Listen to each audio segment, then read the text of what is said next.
हाँ, तो महाराज जी हम आपसे देवराहा बाबा जी के बारे में, जैसा कि आपने बताया कि मैं उनका शिष्य हूँ, तो उनके बारे में आप कुछ बता रहे थे कि राजनीति के बारे में वो क्या कहना चाह रहे थे जब लोग उनसे सवाल पूछने लगे थे? तो दो लोग बिहार के आए, तो बाबा से सत्संग हो रहा था। तो सत्संग की बातों के बाद कुछ राजनीति की बात छिड़ी। तो बाबा कहे कि अपना जो है ये टेप रिकॉर्ड जो है अपना बंद कर दो, राजनीति की बात टेप में नहीं आना चाहिए। अच्छा। तो वे हाथ लगा करके बंद नहीं किए। अच्छा, मतलब ऐसे दिखा दिए कि हमने जो है बंद कर दिया है, हाथ से ऐसे मतलब घुमा दिए होंगे, बंद कर दिया, बाकी वो बंद नहीं किए थे। बंद नहीं किए थे। फिर उसके बाद से बात जब सारी हो गई, फिर जब प्रसाद दे करके बाबा विदा कर दिए, गाड़ी में बैठ करके जब कुछ दूर गए लोग, तो अब वो बोले कि भैया वो टेप चालू करो, देखें क्या क्या बातचीत हो रहा है। सारी बातें जो हुआ था सुनाई दिया, और जहाँ से बाबा कहे थे कि बंद कर दो, कोई बात टेप नहीं हुआ था उसमें। अच्छा। कुछ भी टेप नहीं हुआ था और टेप नहीं किया था। अच्छा, जब ये टाइप रिकॉर्ड चालू हो गया था, जब की बात है ये? हाँ, चालू था। और जब वो बाद में जब वो गाड़ी में लोग सुनना चाहे, तो बाबा जो मना किए थे कि भाई राजनीति की बात नहीं आनी चाहिए, वो बिल्कुल नहीं आई थी उसमें। जब इसको चमत्कार मानते हैं? और चमत्कार नहीं, ये बाबा की आदेश था। बाबा का आदेश था कि हाँ बंद करो, आदेश। टेप जो है आदेश बाबा का माना, ये लोग नहीं माने। ऐसे ही घटना एक और छोटा सा है। हिमालय से 5-7 महात्मा 10 महात्मा आए थे बाबा का दर्शन करने के लिए और आरती करने के लिए। 10 बजे रात की बात है। जब सब लोग आरती उतार लिए बाबा का है महात्माओं, अपना अपना इच्छित प्रसाद आकर हमसे ले लो।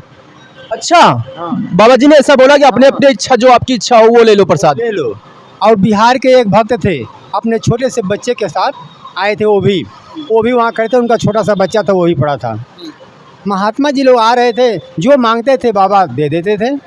उनके पास बांस की डलिया होती थी, उसी से निकाल के दे देते थे। जब सब लोग लेके चले गए, तो वो जो भक्त थे उनको बुलाया, आप भी ले लो। वो भी ले लिए। तब उस बच्चे को बुलाए, बालक आ तो भी तुमको क्या चाहिए, तुम ही मांग। जनवरी का महीना था, छोटा सा बच्चा सोचा कि हम क्या मांगे, जो लोग मांग रहे हैं मिल रहा है। जनवरी के महीने में बालक कहा कि हमको आम और लीची चाहिए। वो लीची? हाँ। कितने साल का बालक था वो? करीब 5-7 साल का था बस। बच्चे की बुद्धि तो भाई। हाँ, जो उसके मन में लालच होगा, जो चीज़ खाने की इच्छा होगी वो मांग लेगा। तो लीची और आम मांगा। जनवरी के महीने में बाबा उस टोकरी से पका आम, पका लीची दिए उसको खाने के लिए। वो कहाँ से आ गया? बाबा कुछ भी दे देते थे। नहीं, ऐसा तो मैंने भी सुना है कि मंच पर वो जो मचान पे बैठते थे, तो वहाँ पर वो हाथ से निकाल के देते थे। लेकिन कई लोगों ने वहाँ पे जाके जांच पड़ताल किया मंच के इस पार, लेकिन वहाँ पर कुछ दिखाई नहीं दिया उनको, खाली देते हुए दिखाई देता था कि ये ऐसा हो रहा है। एक बार यज्ञ हुआ था वहीं पर, हमारे गांव के आदमी गए थे उस यज्ञ में। सुबह का टाइम था, लोग भूखे थे। उसी छोटी सी टोकरी से कम कुंटलों का लड्डू बांट दिए। एक एक लड्डू सबको, जो लड्डू उसमें से निकाल के फेंकते थे और ज़मीन पर नहीं गिरता था, हाथ में लोग ले लेते थे। हमारे गांव के जो आदमी थे, ये आज से तकरीबन 40-50 साल पहले की घटना है। पहले की घटना है, 50 साल पहले की घटना है। उनके हाथ में, हमारे गांव के थे, उनके हाथ में बता रहे थे कि मेरे हाथ में भी लड्डू आ गया एक, मैं भी भूखा था, मैं भी लड्डू पा गया, खुश हो गए ऐसा। अच्छा, क्या महाराज जी ये बात हकीकत है कि महाराज जी जो पुरुष जाते थे वहाँ पर, तो उनको पैर से, मचान से पैर से आशीर्वाद देते थे, क्या हकीकत है? पैर से उन लोगों को आशीर्वाद देते थे जो बड़े होते थे, मंत्री हो गए, बड़े बड़े जो बड़े बड़े जिम्मेदार व्यक्ति हो गए, उन लोगों को पैर से देते थे, इसलिए कि इन लोगों का दिमाग ठीक से काम करे, क्योंकि जनता का सेवा करना है। अगर दिमाग काम नहीं करेगा तो उल्टा काम करेंगे लोग। इसे घंटी बजाते थे उनके दिमाग में, सही करते थे कि सही सही काम करो, तुम जिम्मेदार व्यक्ति हो, इसलिए पैर से आशीर्वाद देते थे उन लोगों को। ऐसा अनुभव है हमारा। और बाबा त्रिकालदर्शी थे, तीनों काल को जानते थे, सबकी मृत्यु जानते थे, जन्म जानते थे, लेकिन किसी को बताते नहीं थे वे। एक बार पंडित जी आ गए, गांव के बहुत बड़े विद्वान थे। तो बाबा पूछे कि कहो पंडित ठीक है? तो कहे हाँ महाराज जी। तो दर्शन कर लो और लो प्रसाद। इस तारीख को तुमको फिर दोबारा दर्शन करने आना है मेरा, आ जाना। पंडित जी कहे नहीं महाराज जी, उस दिन हमारे यजमान के लड़की का शादी है, उस दिन मैं आपके यहाँ नहीं आ सकता हूँ। बाबा कहे अगर नहीं बुलाएगा तो कहे महाराज जी एकदम वो बुलाएगा क्यों नहीं, बिल्कुल हमारा पक्का जजमान है, ज़रूर बुलाएगा। अच्छा ठीक है, जब जाते समय कहे ठीक है आ जाना उस दिन।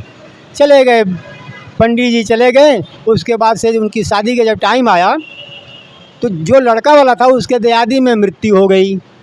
संदेश आ गया लड़की वाले के पास, शादी कैंसिल हो गया। हो गए पंडित जी के पास उनके जजमान, पंडित जी शादी कैंसिल हो गया, अब बाद में होगा। पंडित जी अपना माथा ठोक लिए, कहे कि अब बाबा मेरे को बुलाए हैं उसी दिन, अब तो मेरे को जाना है दर्शन करने के लिए। फिर गए दर्शन करने के लिए उस दिन। बाबा मुस्कुराते हुए बोले, कहो पंडित क्या समाचार है। कहे महाराज जी आपकी लीला कोई नहीं जानता है। प्रणाम किए, फिर प्रसाद लिए। ऐसी उनकी लीला अनेक घंटे। तो वे बाबा त्रिकालदर्शी थे, सब जानते थे, लेकिन सबके सामने ओपन नहीं कोई चीज़ करते थे, किसी को ज्ञान देने के लिए। बाबा के पास एक बार सफ़ेदा का पेड़ था, उस ज़माने में बहुत पुराना सफ़ेदा का पेड़ था। उस पेड़ पर जर्मन की चिड़िया भटकते हुए आ गई थी। जर्मन? हाँ, जर्मन की चिड़िया आ गई थी भटकते हुए आंधी तूफान में कहाँ से, बाबा का दर्शन करने के लिए। उस पेड़ पर बैठी थी। सुबह पंडित जी आ गए, कहे पंडित देखो ये पेड़ पर जर्मन की चिड़िया बैठी है, इसको वेद मंत्र सुनाओ उड़ेगी। तुरंत वेद मंत्र सुनाए, चिड़िया बोल के उड़ गई। बाबा उनको बताए, देख बच्चा पंडित ये जर्मन की चिड़िया है, अब भटकेगी नहीं, सीधे जर्मन जाएगी अपने परिवार में। चली गई वो। तो बाबा पक्षियों की बात को जानते थे, पशुओं की बात को जानते थे, जल में जलचरों की बात को जानते थे, तो मनुष्यों की बात क्या नहीं जानेंगे।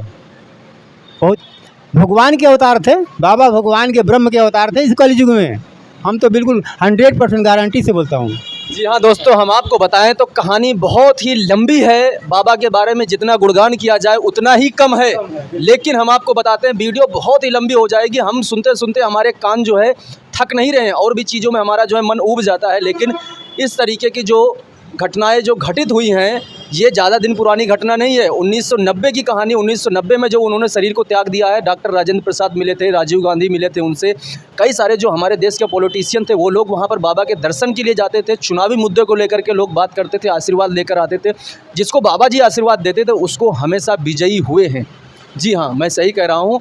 अगर आपको यूट्यूब पे देवराहा बाबा के बारे में सर्च करोगे तो आज भी जो पहले के जो पत्रकार थे, वाइट और ब्लैक एंड वाइट जो कैमरा चला करता था, उस समय उनकी तस्वीर आज भी आपको मीडिया के माध्यम से बात करते हुए नज़र आएंगे। जी हाँ, और जो बच्चा जनवरी के महीने में पका आम और लीची खाया था, वही बच्चा आगे चलकर पत्रकार बना, और स्वयं वह पत्रकार अब लिखा इस बात को कि हाँ मैंने खाया हूँ बचपन में। हाँ, अनंत महिमा है। तो इसलिए भारत संस्कृति का देश रहा है, और ये हम ये चाहते हैं भारत संस्कृति का देश बना रहे। सनातन धर्म को किस तरीके से आगे बढ़ाने पे हम जोड़ तोड़ लगे पड़े हैं। दोस्तों आपका सहयोग ज़रूरी है, आप सहयोग नहीं करोगे तो कोई बेनिफिट नहीं होगा हमारा।